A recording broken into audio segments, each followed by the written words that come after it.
चांदनी चुड़ैल। बहुत साल पहले एक गांव था जिसका नाम था चंद्रपुर। इस गांव में रात के समय चांद की रोशनी बहुत तेज चमकती थी। कहते हैं कि जब पूर्णिमा की रात होती थी तो पास वाले जंगल से एक सफ़ेद कपड़े पहने औरत निकलती थी जिसे लोग चांदनी चुड़ैल कहते थे। गांव में 3 बहनें रहती थीं। एक मुस्कान, सबसे बड़ी, समझदार और शांत स्वभाव की। 2 मनीषा, बीच वाली, थोड़ी जिद्दी और निडर। 3 सुहानी, सबसे छोटी, भोली और डरपोक। तीनों बहनें गांव के किनारे पर बने पुराने मकान में रहती थीं। लोग उन्हें अक्सर कहते कि रात को बाहर मत निकलना, चुड़ैल घूमती है। लेकिन मनीषा इन बातों पर हंस देती। भूत प्रेत जैसी कोई चीज़ नहीं होती, ये सब कहानियाँ हैं। चुड़ैल से पहली मुलाकात एक दिन पूर्णिमा की रात थी। आसमान में पूरा चांद चमक रहा था। तीनों बहनें छत पर बैठी बातें कर रही थीं। तभी उन्हें जंगल की तरफ से हवा में गूंजती हुई अजीब सी आवाज़ें सुनाई देने लगीं। हाँ हाँ हाँ, कोई है, कोई है। मुस्कान डर गई और बोली, चलो कमरे में चलते हैं। लेकिन मनीषा बोली, नहीं, आज मैं देखूंगी ये चांदनी चुड़ैल सच है या झूठ। वह टॉर्च लेकर सुहानी और मुस्कान को साथ खींचते हुए जंगल की ओर बढ़ गई। जंगल में खौफ। जंगल में जैसे ही वे पहुंची, ठंडी हवा चलने लगी। पेड़ों की डालियां हिल रही थीं और अचानक बीच में एक सफ़ेद साया दिखाई दिया। उसका चेहरा ढका हुआ था, बाल खुले थे और पैरों की जगह खून टपकते निशान ज़मीन पर पड़ रहे थे। वह औरत धीरे धीरे उनकी तरफ बढ़ी।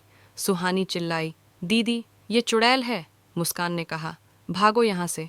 लेकिन मनीषा अड्डी रही और बोली, तुम कौन हो? क्यों डराती हो सबको? चांदनी चुड़ैल का राज चुड़ैल ने अचानक अपना चेहरा उठाया।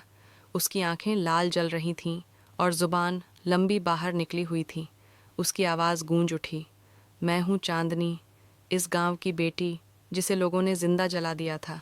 अब हर पूर्णिमा को मैं उसी चांद की रोशनी में लौटती हूँ, अपने बदले के लिए।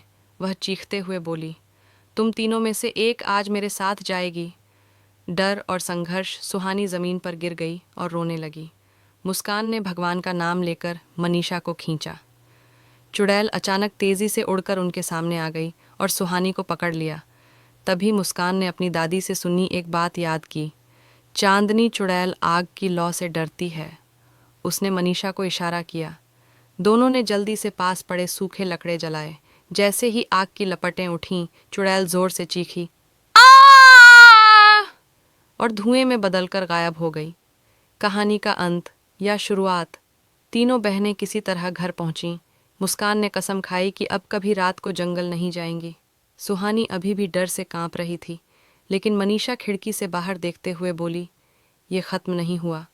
मैंने उसकी आंखों में देखा, वो फिर आएगी और अगली बार शायद हम बच न पाएं।